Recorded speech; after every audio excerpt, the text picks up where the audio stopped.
So here in this video, we are going to take a look at how to structure a resume, what components are important to have, and what order things should be in, among various other things. I've also created a resume template based on what I am about to show you in case you want to download and use it for yourself. As a note, you will hear me refer to this as a resume even though it is closer to a CV, but I feel like resume is a more universal term that most people will recognize, so I'll use that word instead of CV. Before we start, I do want to clear up some things you may have heard about creating a resume, especially if no one in your family is already in the medical field. For any of you that have tried asking a parent or someone you know for tips on how to have a good resume, you may have heard that a resume should be short, so like 1 page long, should look clean and not cluttered with a bunch of information, or things like that. For your medical school application, that is not the case. I want to stress that again. A concise resume may be the norm in the business world when you try to get your first job, but medical school admissions want to know everything about who you are. This means the more you can include on your resume to show things like achievements, skills, or experiences, the better. It's okay for it to be many pages long. Mine was a little over 3 pages, but I know people that got accepted with much longer resumes than mine. Okay, so let's dive in and actually take a look at what the resume should look like. For this guide, I will be using my actual resume that I applied and got accepted to medical school with. Now, I don't want you to just compare yours to mine since no two people will have the same resume that are applying. The point of me showing what I applied with is to keep the authenticity of what formatting might work for you since I got in with it, rather than just showing you some randomly generated internet resume. Again, the point of this program is for me to try and help you get into medical school with what I know has recently worked. I do want to say that you by no means have to follow this formatting, and if you want to change literally anything about the template, I encourage you to do so. So anyways, the first important thing to say about any resume is that you want your personal information at the top of every page, not just the first page. It makes it so much easier for the reader to remember who you are, where you come from, and how to contact you. That may seem strange to say, but when medical school admissions are reading thousands of these resumes, you want to make double sure that they know it's you they are reading about. Now, since you are applying to a higher education program, the most critical section of your resume is your education and academic achievements, meaning that should go at the top of the first page. Here, if you take a look at mine, I've included what school I graduated from, what department or departments of the school I got my degree from, and below that I've listed out my majors and minors. Some of you may have triple majors and no minors. Some of you may have 3 minors and only 1 major. Some of you may only have 1 major and no minors. That's totally fine. This is just the part of your resume that allows you to show what your qualifications are as a graduate of a school. Now, I did my application after I had already graduated, but you might be applying as a junior or senior that hasn't technically graduated yet. If so, you can just indicate which majors or minors you plan to graduate with and what department that will be from. Just underneath that is where you can put your current or final GPA out of 4.0, and if you graduated with any kind of honors like Summa or Magna Cum Laude. Finally, you can add any kind of awards or academic things you want the reader to know about. So for mine, I had listed out the scholarships and academic awards I received over my college career. Also, keep in mind that the right side of every section will usually have the location and date of whatever activity is on the resume, so the reader has an easy time understanding where and when it happened. Now that that's out of the way, you want to ask yourself what part of your application do you feel is the strongest? Maybe the thing you are most proud of or the thing you've spent the most time doing.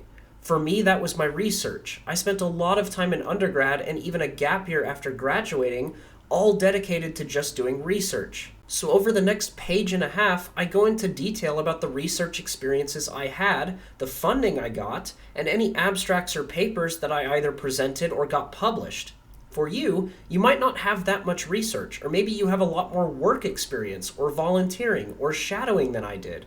It's okay for your resume to not look anything like mine, it will still be a strong one. I just want to urge the importance of ordering everything by how it affects you as an applicant. So right after the academic section, you want to put whatever part of you makes you feel like a strong applicant. And don't be afraid to be thorough. If you look at my research experience section, I made sure to list out what I specifically did, what skills I gained, and what experience I had. You also, again, want to make sure you include where you are doing your research and what time frame you did it in. That rule will apply to every section as well, but I want to keep reminding you so you don't forget. Finally, if you do have research but you aren't sure how to properly cite it, you can either follow the guide that I put in the template, follow how these are cited, or just Google MLA Citation Generator and it should be able to make one for you. Next up is my leadership section, where I bet a lot of you will have something to put here. This is where you can talk about having a position in a club, having started a club, or being in a position like a TA that helps out a professor. You can really think outside the box with this section because this is a chance for you to show your leadership skills in more ways than people might think. If you were ever on a sports team or led a volunteer group, or were on a team that represented your class or school of any kind, if you are a leader in Greek life, this is where you can put that. Also, it's totally okay to double dip with some of your achievements. If you were in a leadership role involved with volunteering, you can absolutely put that in here and in the volunteering section later. Again, this is your chance to say, hey, I showed I could be a leader while doing this volunteering thing. Use this opportunity as well to talk about what you specifically did in that position. The admissions committee is using your resume to see what kind of person you are. So saying things like, I directed or I helped other students can go a long way. If you have any employment experience, I actually really encourage you to list every job you've had in great detail. For example, talking about a summer job you may have had at a restaurant may go a long way since customer service jobs are somewhat like being a doctor that has to help the patients that come in with a problem. You are servicing a customer. Another thing you can do with this section, or any section, is if you are currently doing the activity you put on here, you can say what you plan to continue doing. For instance, during my gap year, when I was working a research job, I put all of my descriptors as things that I will continue to do as the application process rolls along. This is also an excellent opportunity to show the reader what a hard worker you are. So keep that in mind when you discuss what the job was and what your responsibilities were. I decided to include on mine this additional healthcare section because rather than just saying shadowing, it emphasizes the clinical experience I gained. This is also an example of how you can get strategic. Notice how for my shadowing, I put the total time in hours spent doing it rather than just putting a start date and a finish date. Had I just put a start and a finish date, it's kind of ambiguous to the reader with how often during that time frame I was shadowing. Was it once a week, once a month, or whatever? It doesn't really matter. By putting the total hours spent, it works as a different way of reporting it without any of the ambiguity. It's also important for you, if you have clinical experience, to say what you did in the clinical setting. So for me, it was just describing what I did while shadowing. This might be another chance for you to double dip. If you worked a job as a scribe in a hospital or volunteered in a hospital, you can include that as a healthcare experience, on top of whatever other section it would go into. Now, my volunteering section may be different than what yours will look like. Notice how my start date is all the way back in 2015. I know people tell you not to include high school experiences on here, but in some cases it could work for you.